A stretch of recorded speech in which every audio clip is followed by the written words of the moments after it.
in chapter 5 of John. Last week we looked at chapters 2 through 4, all in 1 week.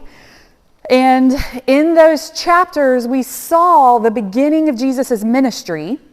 It started there at the wedding in Cana when he performed his first miraculous sign that John records for us, and that really is seen as the beginning of his ministry as well in the book of John. We also saw Jesus bringing the gospel of his kingdom to a Pharisee, who is a member of the Sanhedrin, to a Samaritan, and to an officer of Herod, which we talked about last week was quite the unexpected group of people for Jesus to be preaching the kingdom to in those chapters. We also saw that Jesus was the fulfillment of the Old Testament law, that he had power over the created world, and that he could heal with just his word. We saw that Jesus' kingdom was a spiritual kingdom, that you must be spiritually born into, and that once you're in, you then worship in spirit, not based on a particular location of God's presence. So it's a spiritual kingdom. Last week, we also saw Jesus leave Jerusalem and the area around Jerusalem to get away from the Pharisees. And this week, in chapter 5, we will see him do the opposite. We will see Jesus head back to Jerusalem, and I believe for the express purpose of confronting the Pharisees. So last week we talked about how he was moving away from the Pharisees. This week we are going to see him go back to Jerusalem and set up an encounter with the Pharisees, and I believe he does it very intentionally. So we're in John 5. The setting is that Jesus is in Jerusalem. It starts off right at the beginning of the chapter letting us know that Jesus has gone back to Jerusalem for an unnamed feast. And at this feast, he performs the third of the 7 miraculous signs that John has chosen to include in his gospel. So the first thing that I notice as I read through this chapter is Jesus' intentionality. He knows exactly what he is doing. He goes to this feast, and while he's there, he goes to this pool that John describes for us.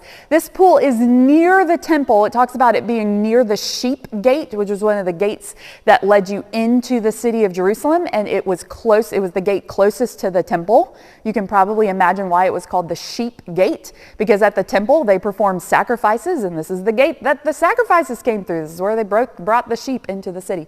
And so near this sheep gate is this pool, and there's a man sitting there. Now think about this. I said, notice Jesus' intentionality. He knows exactly what he is doing. He goes to this pool that is near the temple. Who else would have been close to the temple, especially during feast time? The Pharisees. So he goes to this pool near the temple where the Pharisees probably would have been congregating. There seemed to be a lot of people there at this pool. All of them seem to be waiting to be healed, but he chooses a very particular man. He just walks up to this particular man. It is a man who has been lame for how many years, ladies? 38 years. And presumably he's been spending a lot of those 38 years at this pool. And so he goes to this man that, you get where I'm going with this? Everyone would have known who this man was. And they would have known him as the lame man who is at the pool, who's been there for 38 years. So he chooses a man that seems to be someone that everyone would have known him as lame. He is a man who apparently spends most of his time at this pool hoping to be healed, because as soon as Jesus asks him, do you want to be healed? He says, I'm just waiting for somebody to take me into the pool. And every time I try to go in the pool, somebody goes down before me. So it seems like he spends a lot of time here. People would have known who he was. Verse 6 in the chapter says that Jesus saw him and knew that he had been there a long time. And what does Jesus do? He asks him a question. And I just think that this is kind of an example of Jesus' ability to communicate so masterfully with the people that he is encountering. If you ever do any work or study in counseling or, talking to people and helping them in that sort of a way, you will often hear people talk about asking good questions. Because in a counseling scenario, when you're dealing with somebody who is struggling in some way, a good question will quickly get to the heart of the matter. And so you spend a lot of time trying to learn how to ask good questions. A good question will help to reveal the heart. And here, the man reveals, once Jesus asks him the question, the man reveals what he has been trusting in to heal him. And it's not necessarily God. It's this pool. Jesus, in spite of the man's answer, heals him with just a word. But with a particular instruction. Again, we are noticing Jesus' intentionality. He did not just say to the man, "You're healed. You get to walk." He says to him, "Take up your bed and walk." Is that significant? Yes, it is. And we're going to find out just how significant that is in just a minute. He wants the man to walk away carrying his bed. It's kind of like, "You're healed, you get to walk. Oh, by the way, don't forget your bed. Pick it up, tuck it under your arm. Are you ready? All right, go." He wants people to see this man carrying his bed. Why? Because Jesus also was intentional in choosing the day that he healed this man on. He healed this man on the Sabbath. Jesus could have healed this man on any day he wanted to. He could have shown up on Friday and healed the man. He could have shown up on Sunday and healed the man. No, he comes on Saturday, the Sabbath day, and heals this man and makes sure that he is walking away with his bed tucked under his arm. And all of this, I believe, is Jesus intentionally setting up an encounter with the Pharisees. Okay, ladies, let's look at the text. I'm going to start reading in chapter 5, verse 9, the second half of verse 9. So verse 9b, if you will. And we're going to read down through verse 13. So I'm reading in chapter 5 of John, starting in the second half of verse 9. John says, "And on the same day was the Sabbath. The Jews therefore said unto him that was cured, It is the Sabbath day. It is not lawful for thee to carry thy bed. He answered them, He that made me whole, the same said to me, Take up thy bed and walk. Then they asked him," now stop. Here's a man who's been lame for 38 years. Everybody knows it. He's walking on the Sabbath day with his bread. And they're like, "Why are you carrying your bed?" And they're like, he says, "The man who healed me told me to carry my bed." And they asked him, and what do you expect them to ask him? Who healed you? No, what do they say to him? And they asked him, "What man is it that said unto thee, Take up thy bed and walk?" That's the question that they're asking this man. And he that was healed wist not who it was, for Jesus had conveyed himself away, a multitude being in that place. Verse 12, as I just pointed out, is so surprising to me. What question would you have expected them to ask, ladies? Who healed you? How are you walking? And yet, that is not what the Pharisees asked this man. Sometimes in the Gospel of John, we will see one of the miraculous signs linked with a particular teaching from Jesus. This does not happen with all of the miraculous signs. It was not true of the healing of the official son or the turning of the water into wine.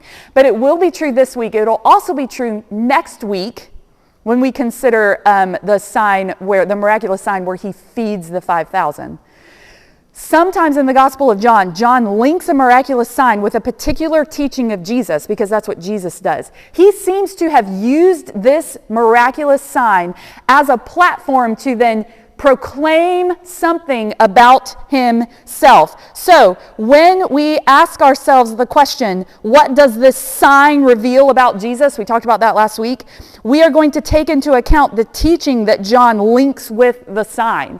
So we're not just going to look at the fact that he healed this man who had been lame and say, well, Jesus has the power to heal, which he does. but he's using this as a platform to teach us something about himself. And so the sign is going to reveal to us more about who Jesus is. In chapter 5, Jesus is using his healing of the lame man as a platform to allow him to proclaim something about himself. It's as if Jesus is saying, hey, Pharisees, just so we're clear, I've got some things to say.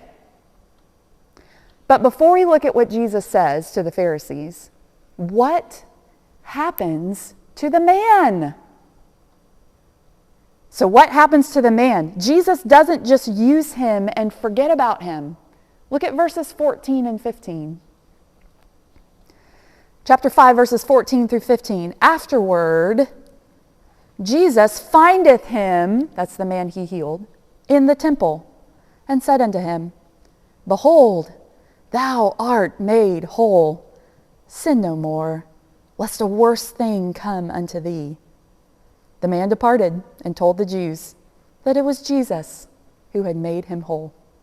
Now, we're just going to take a moment and have a little aside before we continue on in discussing the rest of chapter 5 and what Jesus reveals about himself. So here's our aside for the day. Now, this comment that Jesus makes to this man raises, some questions. Perhaps this man's lameness was a result of his sin or a consequence of his sinful choices. Those are kind of two different things. Perhaps Jesus is just teaching the man that needing spiritual healing is actually of greater concern than needing physical healing. That there are worse things that could happen to you than being lame, so sin no more. Now, I've heard this comment explained both ways by godly, knowledgeable scholars of the word. I've heard it explained both ways. I have to tell you, I tend to lean towards the first. That Jesus is maybe helping him understand, look, this physical ailment was a result of either a sinful choice or some sin in your life. So sin no more, that nothing worse may happen to you. I mean, why would Jesus say that to him? And John doesn't make a big deal about it. He just kind of throws it in. So I kind of tend to lean towards the first. But both explanations are feasible. Now, if it's true that Jesus is revealing that this man's lameness was some sort of a result of sin, the first thing I would say is that there is another healing recorded later in John chapter 9, where Jesus heals a man who was blind from birth. And in that record of that miraculous sign, the disciples assume the man is blind because of sin, and Jesus tells them they are wrong. Jesus very clearly teaches that suffering is not always a direct result of someone's sin. And if you need further proof of this, consider the crucifixion of Jesus himself. That was not a result of his sinful choices. Now, the second thing I would say is that Jesus has the authority to make the connection between the man's suffering and his sin because Jesus is the Son of God. There is a difference between the direct consequences of sin and physical suffering, and Jesus has the right to make this connection in this man's life because he is God, and I think that should caution us. We do not need to be people who go out and say, oh, you have cancer? That's probably because you sinned. No, we're not going to do that, ladies. We're not going to be those people.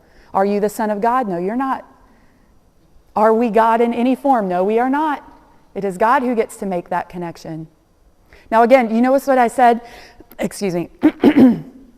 That there is a difference between the direct consequences of someone's sin, meaning if someone goes out today and commits murder, hopefully they will end up in jail.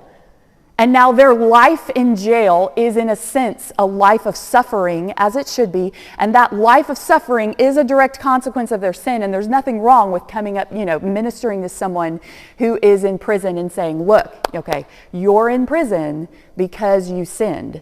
Like, they're going to understand that. That's fine to say that. But to go up to someone where they're suffering and it's not a direct consequence of their sin, and then to link it back to sin in some way, I think we are like walking on really dangerous ground. That's not what we're called to do. So that's my aside. That's my aside. Now back to what Jesus says. I just love the fact that Jesus doesn't just use the man and forget him. John records Jesus going and finding him and talking to him and kind of giving him what he needs to go forth and believe. Okay, so now ladies, what does Jesus reveal to the Pharisees about himself? Would you look at chapter 5, verse 16? Would you look at verse 16, please? And therefore did the Jews persecute Jesus and sought to slay him, because he had done these things on the Sabbath day. But Jesus answered them, my Father worketh hitherto, and I also am working. Therefore the Jews sought the more to kill him, because he not only had broken the Sabbath, but said also that God was his Father, making himself equal with God. Here John kind of gives us the end of the book before we read it. Like, he tells us what Jesus is about to say. Jesus is going to set up this encounter with the Pharisees, and he's basically showing them that he is equal with the Father. He is claiming to be God. And so the Pharisees are not just angry with Jesus because he broke a rule on the Sabbath day, or a rule that they think applies to the Sabbath day. They are also mad at him because he is claiming to be God. And this chapter in John, chapter 5, is seen as a turning point, both in the Gospel of John and in Jesus' ministry. Because at this point, Jesus' ministry is the reaction to Jesus kind of shifts from just being curiosity on the part of the Jews, curiosity on the part of the people, to direct opposition and even hostility. We will see it from the Pharisees this week, and we will begin to see it from the people next week at the end of chapter 6. Now, why is Jesus setting up this encounter with the Pharisees? Like, why are they so mad at him? I think it's because Jesus is pushing the right buttons. And again, he's doing this intentionally. He knows what to say to get their attention. God is his Father, and he and the Father are one. And he knew that the Pharisees would just like lose their mind when he started saying things like this. So what does Jesus say to the Pharisees about himself? The first thing I notice is that Jesus tells the Pharisees that the Son does what the Father gives him to do. Okay, here's the significance about that. And I have to say, this is one of those passages where you get into the beauty and the mystery of the Trinity. So as evangelical Christians, we worship a God who is Trinity. 3 persons in the one true and living God. Not 3 versions of the same person, but 3 distinct persons who are one. We are monotheist. We only worship one God, but it is a God who is Trinity. 3 persons in the one true and living God. And so this passage is going to kind of give us a little peek behind the curtain of what it means for God to be in Trinity. And so everything Jesus says has significance for our understanding of the relationship between the Father and the Son. And the first thing Jesus says is the Son does what the Father gives him to do.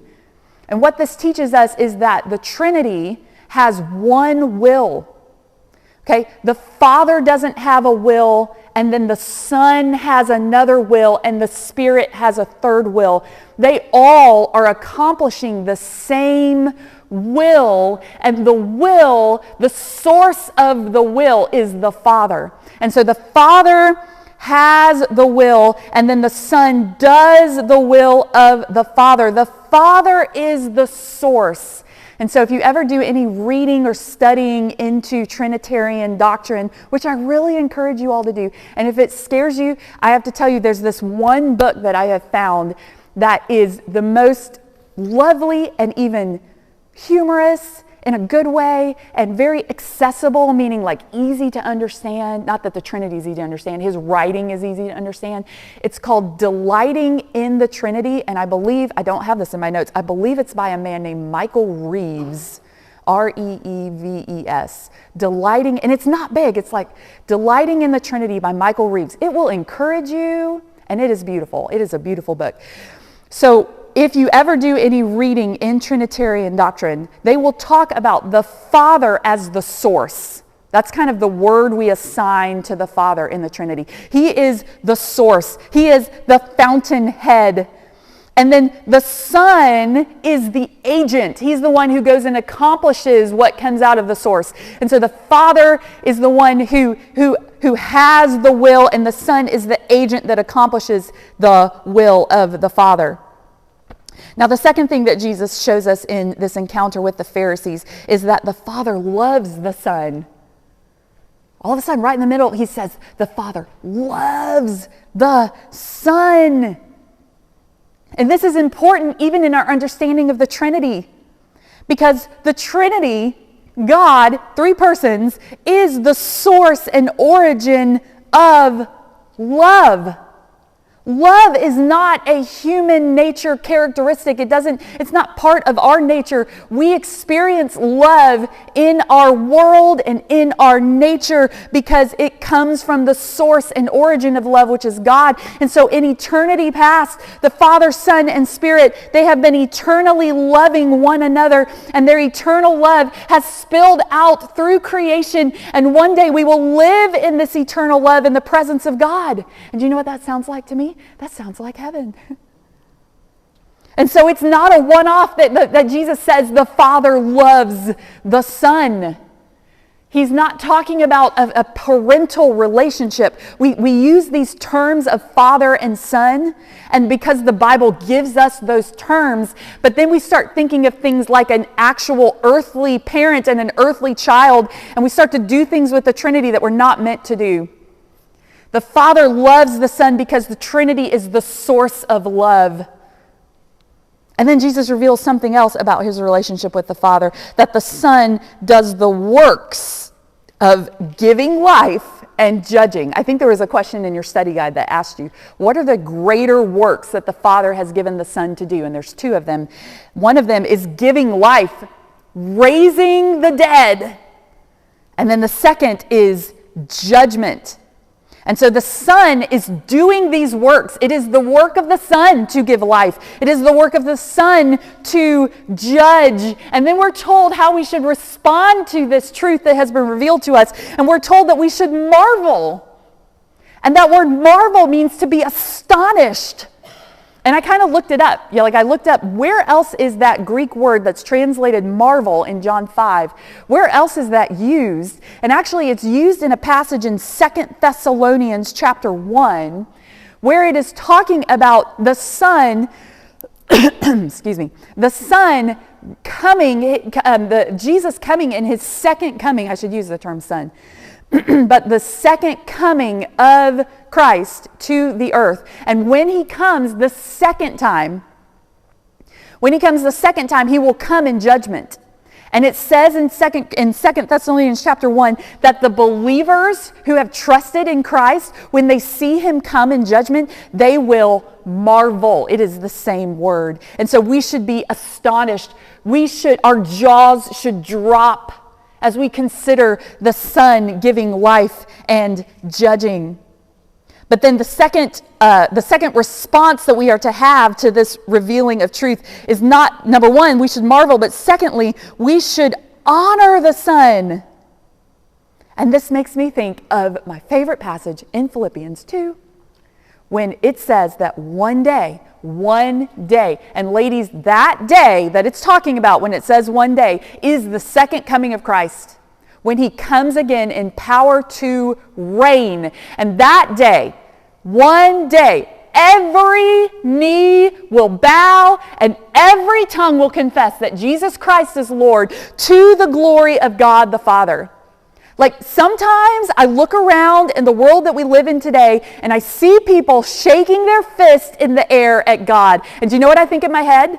One day, every knee will bow Every tongue will confess that Jesus Christ is Lord, to the glory of God the Father. So you just picture that person that is so defiant, that is so sure that there is no God, that is so sure that their human capacity and reason is greater than anything else in the universe. And you know that one day that knee will bow to Jesus, and that tongue will confess that Jesus Christ is Lord, that all may honor the Son. So we should marvel, we should honor, but there's a third response that we are to have. We should hear and, did you see this? Believe, yes. This miraculous sign is meant to accomplish our own belief. We talked about the signs pointing to some identifying mark of who Jesus is, but also resulting in belief. And I tell you, ladies, that our belief is what is meant to be accomplished by this sign, that we would hear and believe. Now, having said all of that, let's go back and read the passage. Starting in chapter 5, verse 19. Then Jesus answered and said unto them, Verily, verily, I say unto you, the Son can do nothing of himself, but what he sees the Father do. For what things soever he doth, these also doth the Son likewise.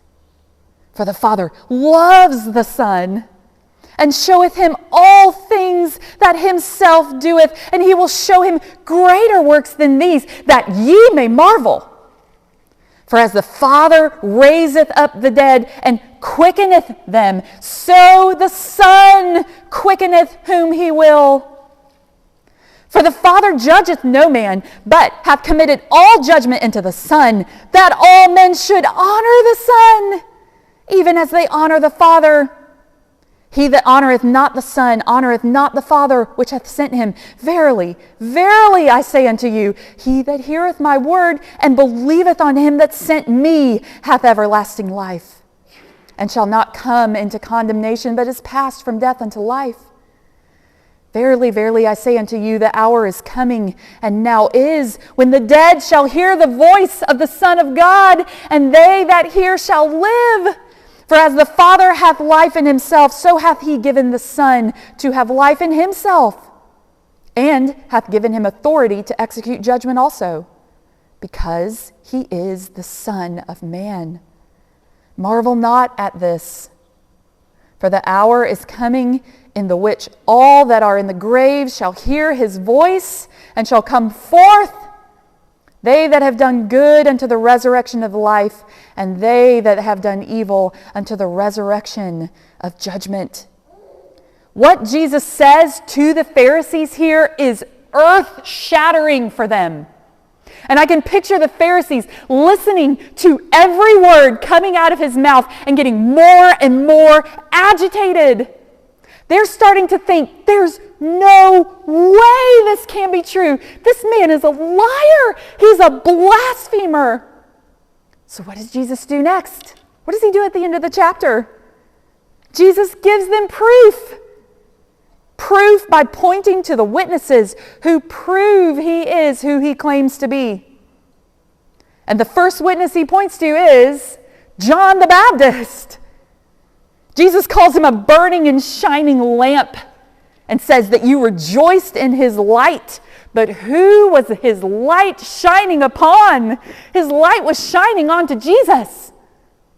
And then Jesus gives them another witness, and he says, the miraculous signs I am doing bear witness that I am the Son of God. And this is what gets me. Like, he healed a man who was lame for 38 years. He turned water into wine. He's going to heal a blind man who was blind from birth. He's going to raise Lazarus from the dead. Spoiler.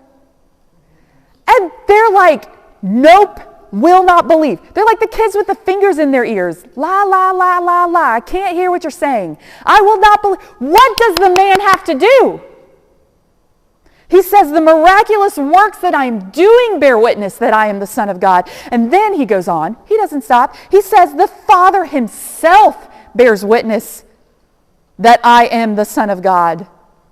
And then he says this beautiful phrase, the Father whose voice you have not heard and whose form you have not seen. And do you know what that makes me think of? It makes me think of Moses. And Moses in the Old Testament, and he's on the mountain with God, and he's like, God, would you please show me? Would you reveal your glory to me? And God's like, okay, if I did that, you would die. So here's what we're going to do. You're going to go stand in the cleft of that rock, and I'm going to cover you with my hand, and my glory's going to pass like way over there. And don't even think about trying to see it or turn around or anything like that, because if you do, you're going to die. That's what that's what Jesus means when he says, his voice you have not heard, his form you have not seen, because to encounter God in that way means you die. And this very Father who they claim to worship bears witness that Jesus is the Son of God. And then he goes on, and Jesus says that also the Old Testament scriptures bear witness to who Jesus was. I love this. I mentioned earlier that Jesus was pushing buttons with the Pharisees. Like he knew just the right buttons to push. And I think here he pushes the biggest button possible. He looks at them and he says, the Old Testament scriptures bear witness that I am who I am claiming to be. And he doesn't stop there. He says, Moses himself. Now, who do you think the Pharisees revered above anyone else in the Old Testament? It's Moses. Chapter 5, verses 45 and 47, Jesus says, do not think that I will accuse you to the Father. Oh no, I will not accuse you to the Father. There is one already that accuses you. It is Moses in whom you trust. For if you had believed Moses, you would have believed me, for he wrote of me. But if you believe not his writings, how shall ye believe my words? Ladies, Jesus is God. Specifically, he is the Son of God come in the flesh. Eternity past, he is the second member of the Godhead, not second in order of importance or authority, just second as in the second one. He is the Son of God in eternity past. And in this moment in history, when he is conceived in Mary and born in Bethlehem, he takes on the human form of Jesus. But that Jesus, that human man Jesus, is the eternal Son of God come in the flesh. And this man accomplishes all that the Father wills. This man brings life. And we look forward to the future resurrection when we will all live with him in glory. Did you hear that part in the chapter when he speaks of the future resurrection? And it's like he can see the Pharisees' jaws on the ground, and he's like, don't marvel at that. Don't marvel at this. He will come. There is a future resurrection, and we look forward to it, and it is the Son that will bring life. But he is also the judge of the world. And one day, every knee will bow, and every tongue will confess that Jesus Christ is Lord to the glory of God the Father. So, ladies, let us bow our knee today. Let today be the day that we bow our knee and confess with our tongue that he is Lord. Don't wait for the final day. By then it will be too late. Your knee will bow to Jesus, whether you like it or not. Let it be today that we bow our knees. See him for who he is today. Believe in him today. Bow your knee today and confess that Jesus Christ is Lord. Let's pray. Father, thank you so much.